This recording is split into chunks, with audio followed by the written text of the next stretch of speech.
Hi everyone, in front of me I've got ZTE Blade A73 and let me share with you how to change video resolution on this device.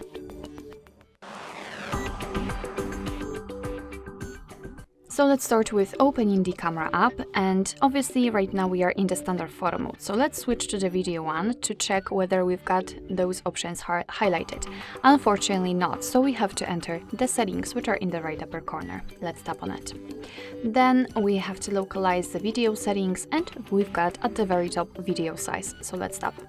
Here we've got three different options. So the FHD option, which is currently applied with 1080p and 30 frames per second. We've got also the HD and SD option. It depends on you which option you prefer. Simply tap on it. So I will choose maybe SD, and as you can see, it is immediately notified right here, which means that from now on your device will use the chosen video size whilst recording the video. Of course, as I said, it's up to you which option you prefer, which option you currently need, but to be honest, I highly recommend to keep this option turned on, as it is the best option possible here. Alright, so that will be all. Thank you so much for watching. I hope that this video was helpful, and if it was, please hit the subscribe button and leave the thumbs up.